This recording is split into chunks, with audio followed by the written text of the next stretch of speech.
Parting Scandalous Mirth and Racism's Rebirth. I am, as always, your host, Christopher Paul Dugdale, MEDMA. We are Duncanville High School in these United States, and today is February 5th, 2021. And on this date in history, in 1999, Dirk Nowitzki started his career. I'm a big Mavs fan, so guess what? You're stuck with that.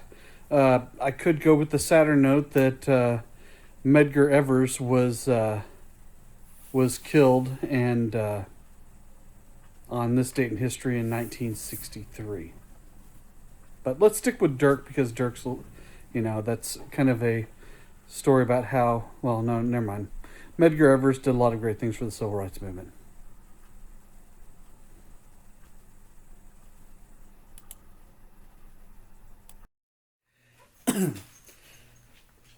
So this is a time period where the women's movement makes some of its biggest gains. Alice Paul is going to start the National Women's Party, and they're going to picket and go on hunger strikes if they're arrested. She uses a lot from the teachings or basically civil disobedience by Henry David Thoreau. The same thing that will inspire MLK and Gandhi and Cesar Chavez. So, due to their efforts and due to all the support that women gave to the U.S. during World War I, the Congress is going to reward women with the passing of the 19th and 18th Amendments. And I believe we get to both of those today. If not, then we should be at the 18th here pretty soon. Okay? So the 19th Amendment gives women the right to vote. Okay?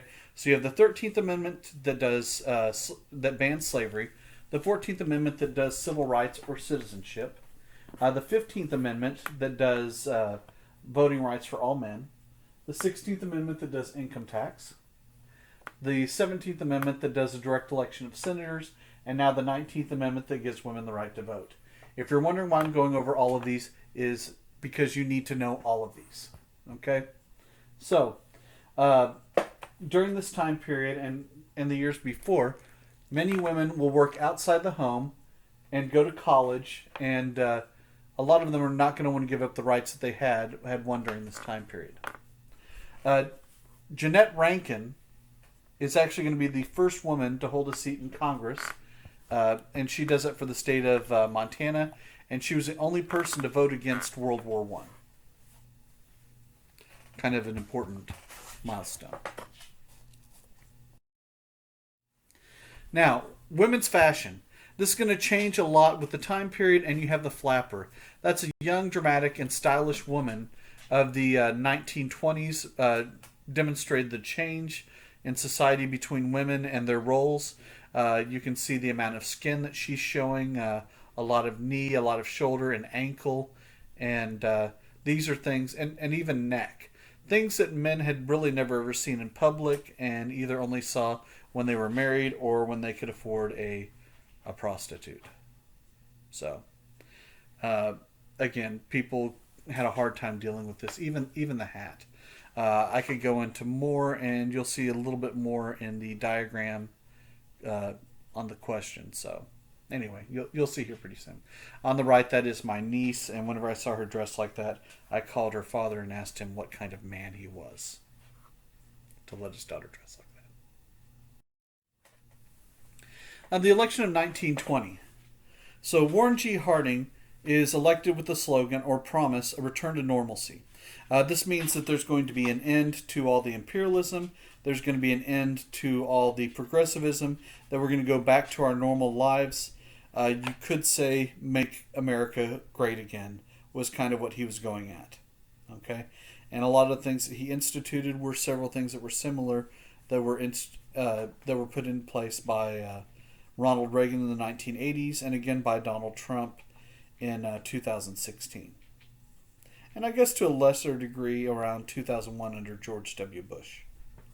Okay, he supports a 12-hour workday and a 6-day work week, which was much shorter than what a lot of people had. So some people were in favor of that, and some people still thought that was way too long. The fact that he won when it was broadcast on the radio, it was some of the first broadcast in the history of the United States. It was broadcast in Pittsburgh on the radio there, And again, kind of dawning of a new age whenever you have media that could alert people immediately. You didn't have to wait till the newspaper came out the next day. Now, James M. Cox, he runs for the Democrats. He was trying to pass the League of Nations, and his running mate was FDR, and that was a healthy FDR. When they lose shortly thereafter, FDR will come down with polio and lose the use of his legs. So the Ohio Gang. This is a group of Harding's friends and his college friends that he put on the cabinet. Several of them are going to be so scandalous it's going to cause some major problems, with the way that people look at Harding long term. Okay, Andrew Mellon was his financial advisor and the fourth richest man in the United States, and he was brought in to try and reduce government spending and cut the federal budget. This is whenever he introduces something that you'll see time and time again. This is called supply-side economics. Now, in theory, this should be fantastic. This should be something that really generates a lot of jobs, a lot of things positive for the economy. The only problem is getting them to actually do this becomes very prohibitive. Okay? The idea is that if you lower taxes for the wealthiest people, they could create new businesses, and they could invest in creating new jobs, give raises to people because they're paying less in taxes, and businesses and consumers both could spend and invest their extra money, and this should be good for everyone. The problem is whenever you lower taxes like this, there is no requirement and oversight to make sure that they're investing this extra money, and many times what happens is the wealthiest people will take and just put their money into savings, and it does not really benefit the common man. Now comes really one of the most scandalous times in U.S. history. And it's these three men that are direct appointees of Harding that are going to cause it, okay? And you can say a lot for the different types of scandals that came up for the last few years under the Trump administration, but this kind of goes to a new level. So, starting off at the top, on the left-hand side you see Albert Fall. He was the Secretary of the Interior. And what will become known as the Teapot Dome scandal, Albert Fall takes bribes to lease U.S. Navy oil reserves in Teapot Dome, Wyoming. That means that oil that has been kind of held in reserve for the U.S. Navy in the event of a war, that instead he is selling the leases so that people can go and start taking oil out of the ground, which people make millions and millions and millions of dollars. He takes a bribe for $300,000, which is pretty close to, I want to say, somewhere around $10 to $15 million in today's money. And he does that. Now, he will go to prison as a result of this. On the left-hand side, in the middle, you have Attorney General Harry Daugherty, the guy who is supposed to bring people to trial that aren't doing what they're supposed to. Okay, and he takes bribes to sell a German-owned U.S. company that was seized during World War I. So this means that the company is in the United States, but it's owned by Germany. And so we take it away from Germany so that the profits will not go to help our enemies in a war. Okay? And he took bribes and he sold the company. Okay? He resigns, and for some reason he doesn't go to jail. And I'll never understand why. He seems like he should go to jail just as much, if not more, than Albert Fall. But I guess he had some better attorneys. Sorry, George is making another appearance and he wants attention, and I'm still trying to work. So, giving him attention while I'm talking to you. Now, here is one of the worst people that I can imagine ever being in politics. And we've got some horrible people who really want to get this title. And let's look at Charles Forbes. By the way, he's not part of, to my knowledge, he's not related to the Forbes that run the magazine and the Forbes Fortune 500 or anything like that. Okay? He was someone who went into the Army during World War I and deserted. And later on, they put him in charge of the Veterans Bureau, which is a slap in the face to every veteran. Okay? And then he kind of goes to a whole new different level of horrible. And this is when he steals $200 million from veterans hospitals. Okay? To me, there's not a hole deep enough or a punishment hard enough for someone who steals from veterans, particularly someone who deserted the Army in the first place.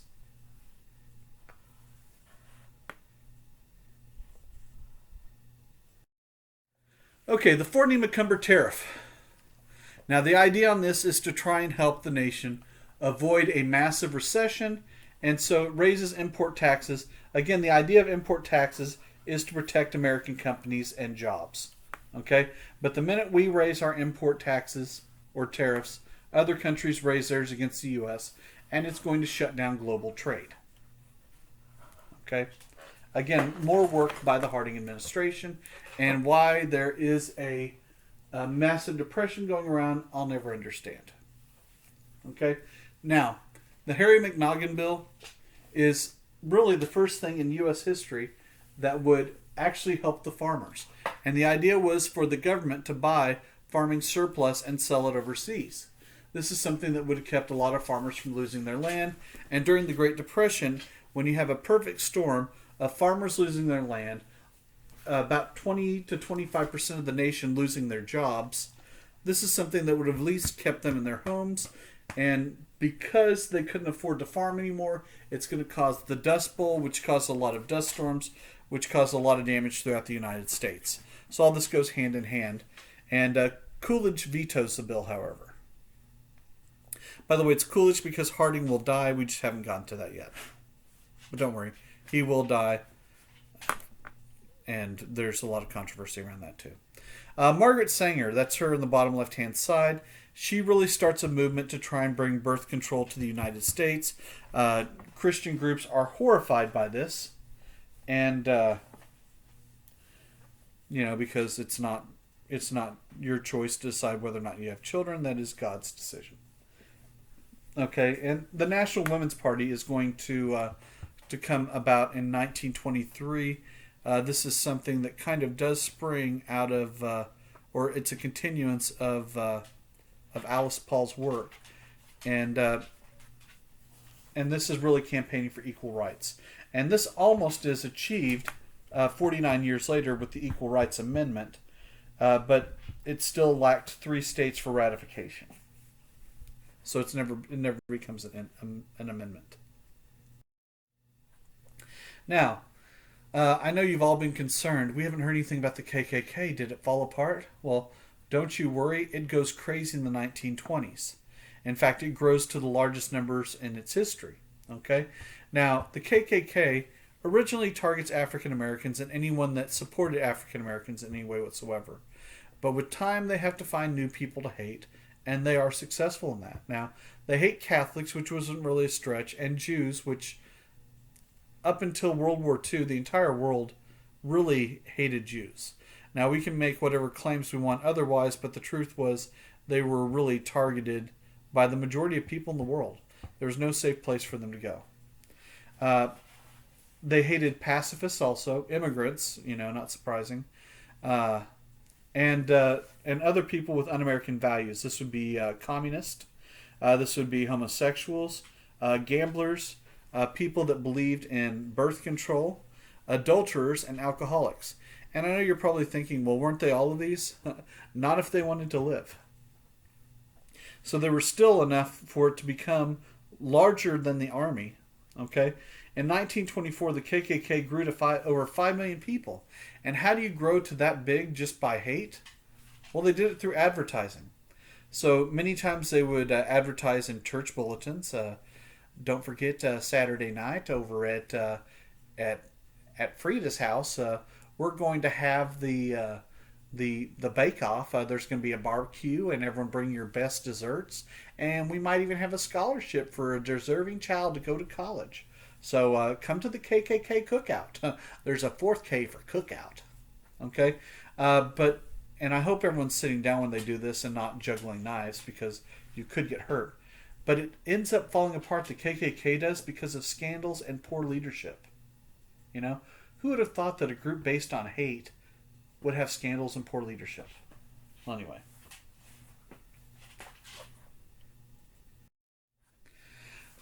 The The Birth of a Nation.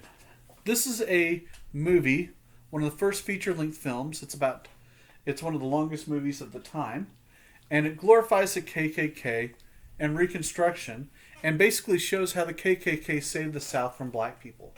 It might be something that you refer to as racist. If it doesn't, then I'm really curious what your definition of racist is. Okay? So, this is actually the first movie shown in the White House, and it's shown by our first Southern president since 1856, and that was Woodrow Wilson. And after watching the movie, he was like, "Oh man, you nailed it. This is what it was all about." So, yes, this is how black people are. And you might think Mr. Dugdale's making this up. Actually, what he said was worse than what I just said. So, that's edited, and that's a nice way of saying it. Okay? So, for everything you've heard about Woodrow Wilson, racism, being racist is why there's still a school in Dallas called Woodrow Wilson. I have no earthly idea. Now, Nativism. Now, not everyone who was really racist was a member of the KKK. You also had a group of people that, they just hated a lot of people, but I guess they didn't want to have to work in it, and they want to be scientific about it. Okay? So nativists we have talked about before, and they create a false science called eugenics. And they said that basically inferior inequalities were inherited, and inferior people shouldn't breed. Okay? That's like, two dumb people shouldn't have a child because their child will be stupid. Two ugly people shouldn't have a child because they're ugly. And I think we all know people where you meet someone and you're like, wow. And then you meet their parents and you're like, oh, they're adopted. Well, in this case, and if you feel that way, wow, you really sponsor eugenics. Or, anyway, I don't know where I'm going. Offensive stuff. But anyway, so this science was created, and people are like, oh, okay, this makes sense. Racism, hate people, stuff like that. Anyway. Now, we did try and fix things with the rest of the world, and this creates the National Origins Act. Okay? And it turns out we just hated foreigners so much, we only wanted foreigners from certain places. And among those are, like, what they would probably refer to as the good part of Europe, and that would be England and France and Germany and Switzerland and Denmark and Belgium, the Netherlands, Norway, and Sweden. Okay, super white areas that all had the same type of Judeo-Christian beliefs, the same type of Christian religion, and the same beliefs in government that the United States had.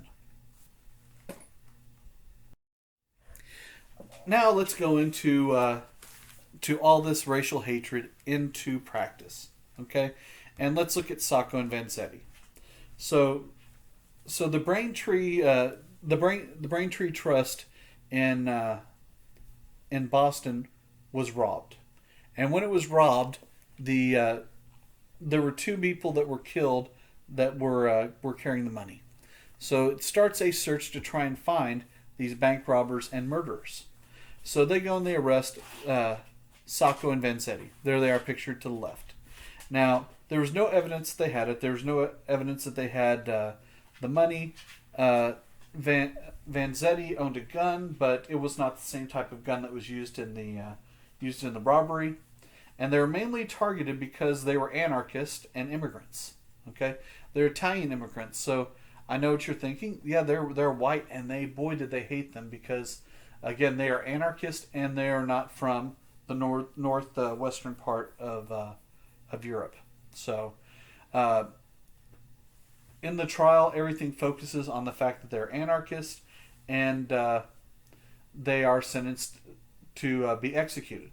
So they do a second trial. Once again, no evidence points to them having anything to do with it or any evidence. I know what you're thinking. What do they do for a living? Well, one of them sold shoes and one of them sold fish on a pier. Okay? So they had nothing to do with organized crime. Again, there were several people you could target, but it would not have worked to target them. So their retrial, no evidence, still found guilty and to be executed. Okay, then they have a second retrial, and the Italian government threatens war against the United States. Still sentenced to be executed. Okay, then it goes up for a third retrial, a fourth trial in this, and finally the government says no, they're going to be executed, and they execute both Sacco and Vanzetti. Okay, fast forward 20 years, and on his deathbed, a hitman who's dying is like, by the way, I did the South Braintree trust robbery and murder. Sacco and Vanzetti were innocent, and he had some evidence there in the room while he was dying. The government saw it, and they're like, ah, crap. And they go to the families of Sacco and Vanzetti, and they give them a, you know what, we were wrong, my bad. You know, pat on the chest. Okay? And pat on the back. So, anyway, that's what happened, and kind of a horrible tragedy in U.S. justice. Okay, so some culture of the Roaring 1920s. You have several movie stars of the 1920s, Charlie Chaplin and Mary Pickford. Mary Pickford had a horrid voice, so as soon as they started putting sound into the movies, she lost her career. It was really high-pitched and horrid. Charlie Chaplin, on the other hand, he still is a star, and he produces movies. He actually did one where he plays the little dictator that made fun of Hitler. So, if you want to, you can check that out. If you don't, then I understand. Anyway, also during this time, you have the creation of several radio stations. And this is really how you got the news and how you had entertainment. They had radio shows where they would, all types of serials or basically series were created at this time. Little Orphan Annie, The Lone Ranger, Superman, just a bunch of different shows were created. In fact, they had some shows in the middle of the day that were catered for women, and many of them had laundry detergent that were their sponsors, so they called those soap operas. So the two major stations that are created at this time, you have the National Broadcasting Company. It started daily programming in 1926, so you knew it was on each day. And that company would later become a TV station called NBC.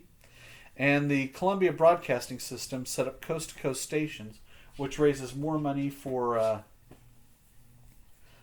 advertising. And this will later become CBS. So CBS and NBC were started in the 1920s.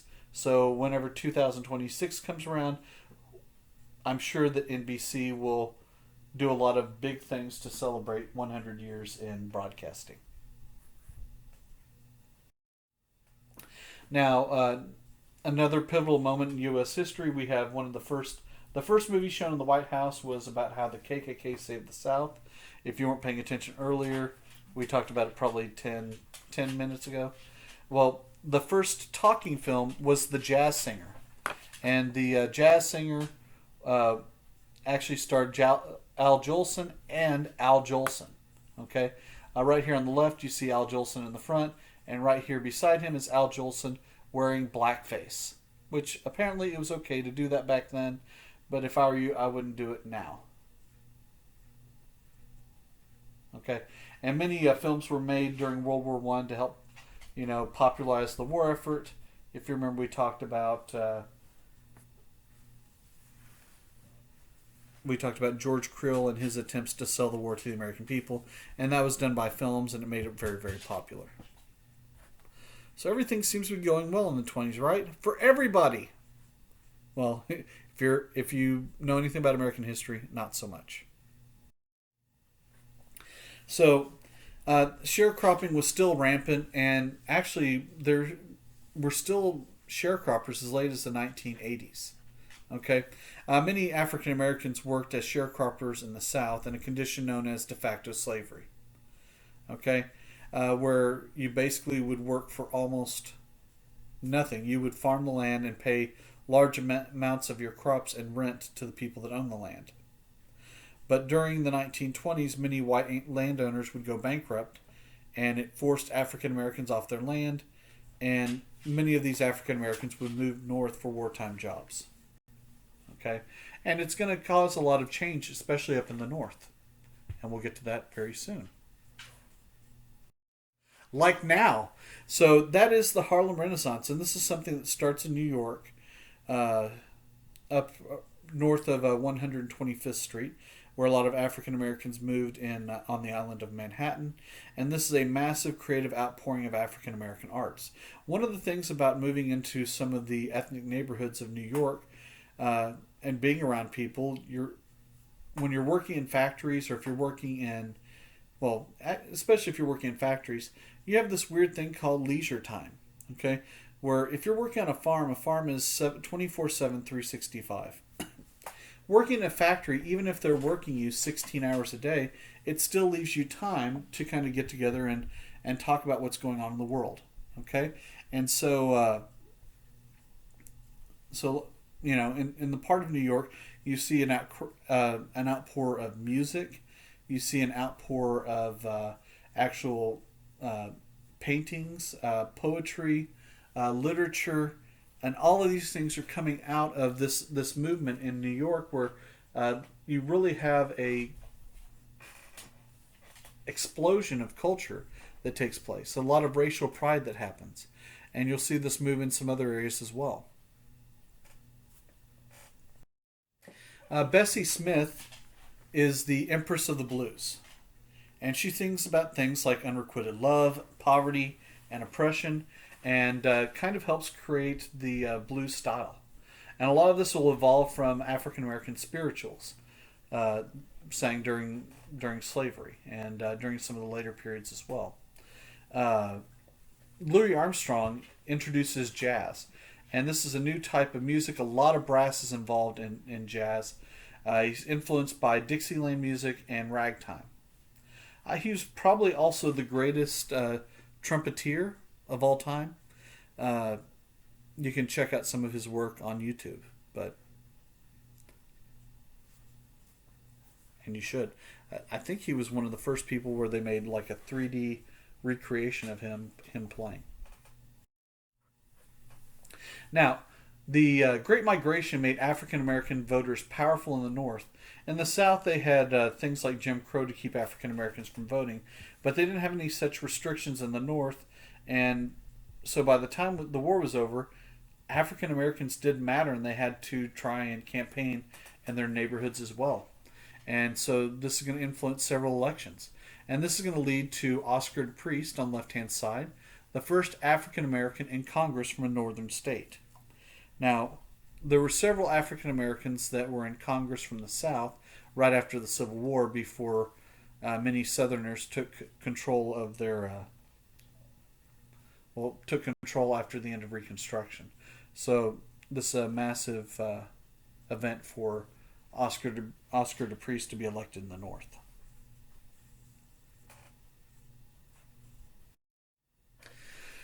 During this time in the 1920s, also the NAACP is going to have some gains. Now, on the surface, this may not seem like much, but it really was. Okay, and the NAACP is going to lead to the passage of anti-lynching legislation that's going to pass in the House of Representatives, but it gets defeated in the Senate. Okay, but the very fact that it's brought to this level of attention and that you have as much support across the United States as you do shows just kind of how important the NAACP was becoming. Also, they kept a racist judge out of the Supreme Court. So it's starting to see some gains, and things are going to fall apart during the Great Depression, but you'll see kind of a revival following World War II. Now we move into really the most important civil rights leader of basically from 1910 to probably 1940, and that's Marcus Garvey. Okay, and he creates a whole different approach. He created parades through the streets of New York and did a lot to promote Negro nationalism, and this is going to glorify black culture and traditions. Okay, he also is going to push for the Universal Negro Improvement Association.